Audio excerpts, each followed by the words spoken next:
Welcome to the GAF1 Power Rankings, looking at the driver power rankings after every week's Grand Prix. 10 drivers will make these power ranking lists. They're not standings. They're just an effort to look at who's trending based on the most recent Grand Prix. Come with me as I run through this week's power rankings. Welcome back to the channel. Greg Allen F1. One Grand Prix in, round one is over. What a fantastic race it was. If you haven't checked out my review of that race, go ahead and take a look at that video first.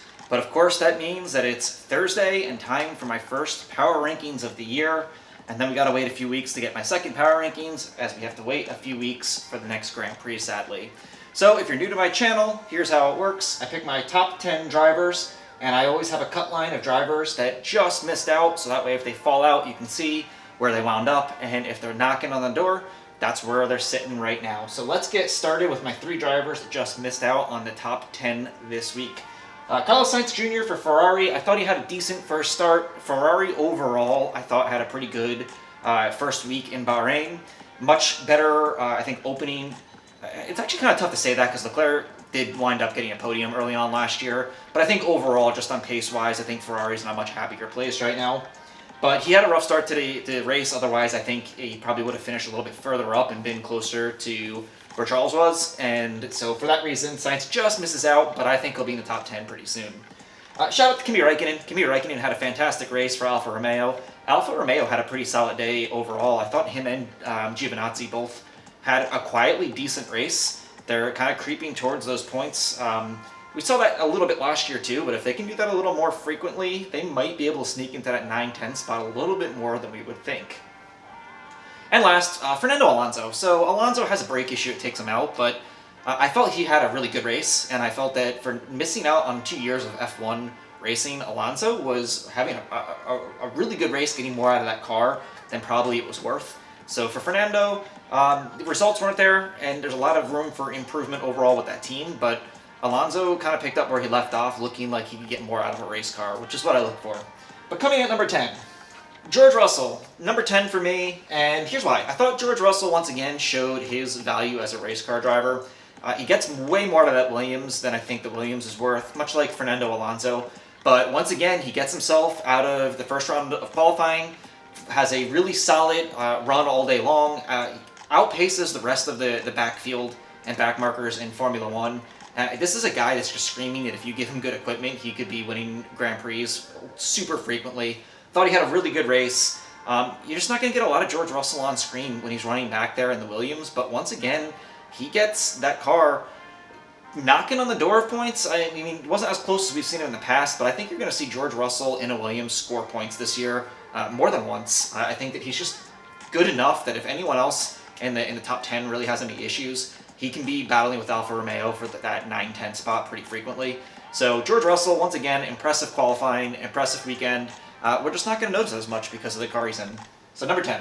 Coming in at number 9, Yuki Tsunoda. So this is not going to be the only time you see Tsunoda on my top 10 power rankings. Overall, AlphaTauri doesn't have the best weekend.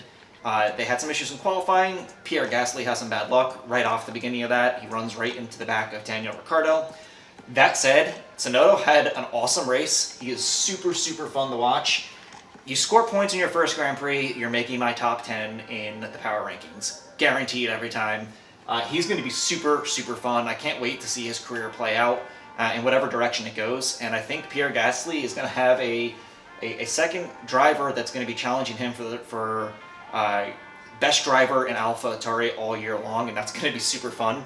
Because Pierre Gasly proved his worth last year, and we know he's going to be fantastic. A little more luck on his side.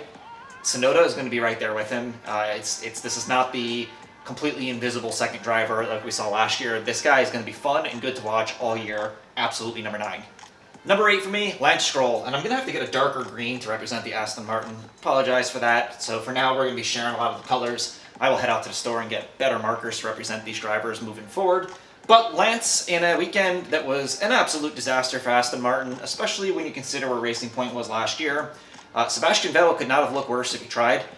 Some bad luck, but also some bad driving by Seb in this race. Meanwhile, Lance Stroll gets points, and that's what you need to do.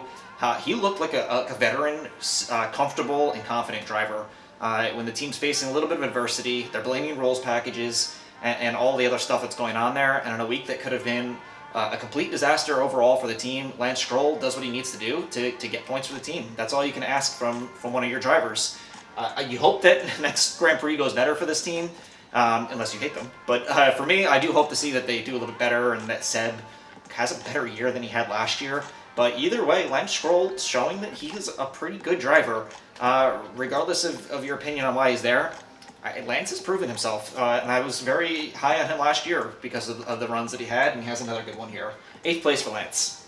7th place for me, Valtteri Bottas. So Bottas doesn't do anything bad in this Grand Prix by any means, and Mercedes, of course, their boxing issues once again bite him very hard and cost him any chance of being a factor in that top 2 or 3. Sorry, not 3, he finishes 3rd. In the top 2, cost him a chance for winning the race. That said, we're off to another year now where it looks like Lewis is going to be the class of Mercedes, and now it doesn't look like it's guaranteed that he'll be 2nd because Verstappen's bringing the fight. And honestly, with the better qualifying, Checo's going to be giving him issues all year too, hopefully, for us fans. But if that does happen, Valtteri could see himself finishing as low as 4th in the points. So for Bottas, I think it's important that he gets himself a win in the next race or two, just to get that confidence and show that he's going to be in this fight too, and he's not just going to be helping out Lewis with strategy like we saw happen, maybe much to his displeasure in the first Grand Prix. But he's got to take the reins and do it himself, because Mercedes isn't going to do it for him, and Red Bull is going to be totally happy to push him back to 4th. So for me, he's good enough to be in the top 10, obviously, has a perfectly fine race, but it was average, and he can't be average if he wants to win a championship. So 7th place. Coming in at 6th for me, Daniel Ricciardo, my McLaren boy. I'm so excited that Daniel Ricciardo is a member of McLaren. All of that said, he gets damaged on the very first lap of the Grand Prix when Pierre Gasly runs into him, and he still manages to have a very, very solid Grand Prix overall. You do wonder where he would have wound up had that accident not happened, and he didn't race the whole Grand Prix with damage. We're going to find out in a couple of weeks. Him and Lando were running a little close to each other there, especially in the first couple laps, uncomfortably. But also for pit strategy, that kind of messed him up a little bit. He had to stay out another lap longer than Lando did because Lando was ahead of him. So that maybe cost him a spot or two that he had to fight back for, and without a fully functioning car, a car with damage, he wasn't able to. But you can't ask for a better debut. Much better than I think maybe he even was expecting. He's been very conservative in his expectations in his first couple of races. And I think that if you get that with a damaged car, watch out when he's got a really good working car.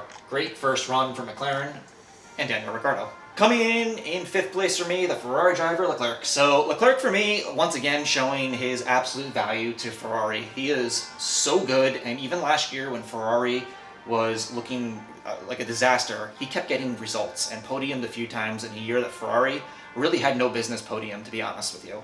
So once again, really good job in qualifying. He runs a fantastic race and was giving trouble to some of the top 5 for a while there.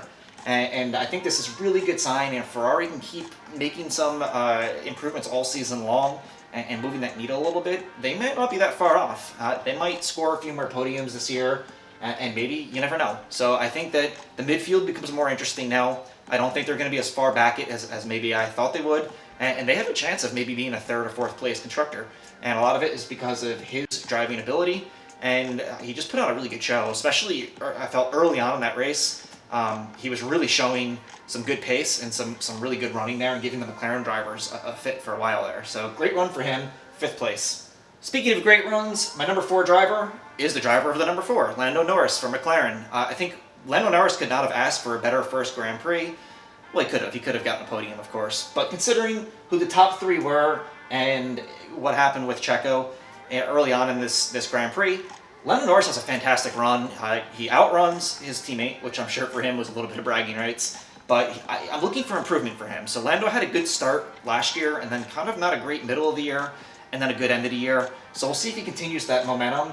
But he's looking like a guy who's going to be knocking on the podium pretty frequently. So I'm looking that he could be a podium driver a couple times this year, and maybe a long shot for a win. And that's kind of what I saw from Lando there. To me, even in this one weekend, it looked like he took a step from last year.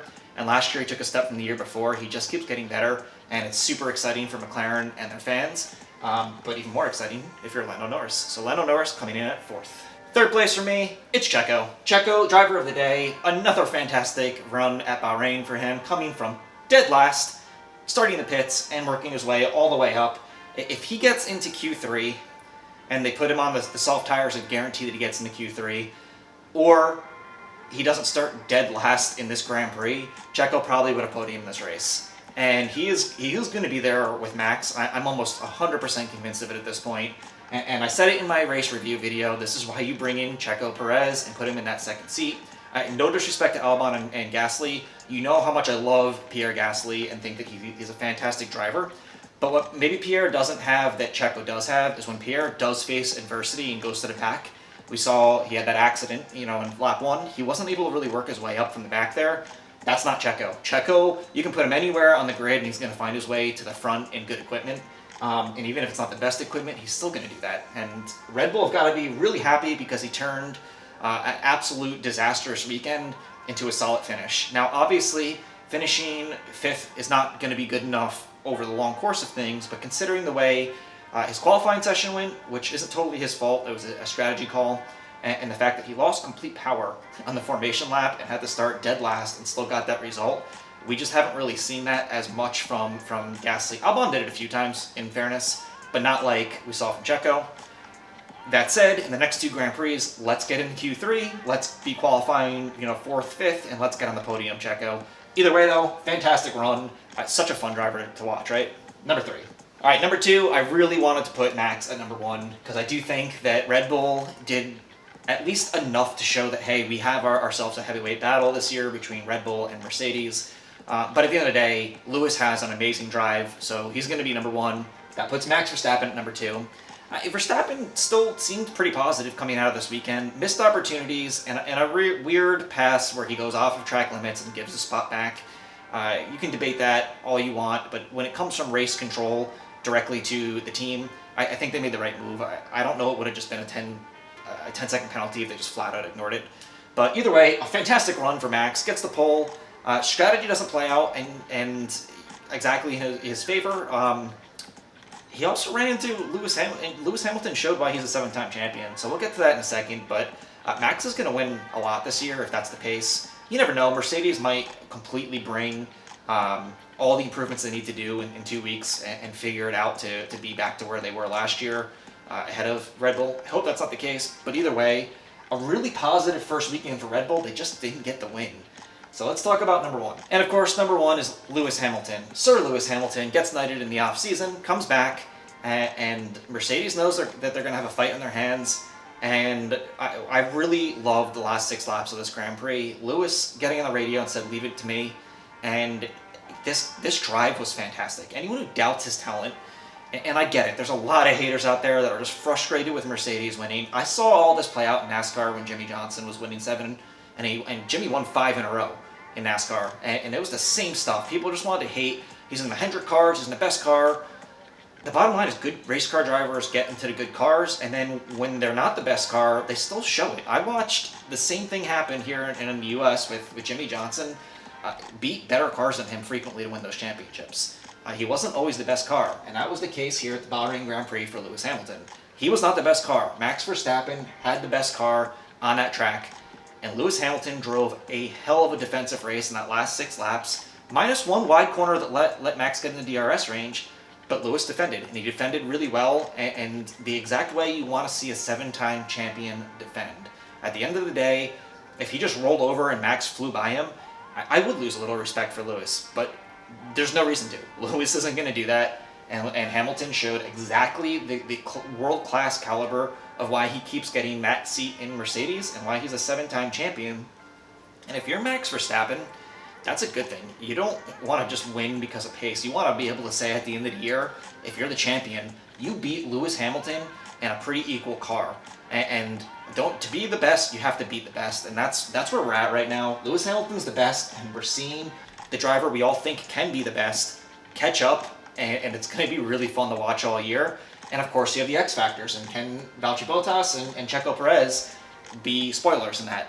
They might be able to, but round 1 it looked like it might be a 2-team and a 2-driver heavyweight battle all year long. I think Verstappen finally this year is going to sneak into that number 1 spot at some point, but for at least 1 week in 2021, Lewis Hamilton holds on to the crown. #1 in my power rankings. Let me know what you think in the comments if you come across this video. If you like my channel, please consider giving me a like and subscribe. It definitely helps with the algorithm and gives me the motivation to keep making these videos. I will see you in the next one, and have a great weekend.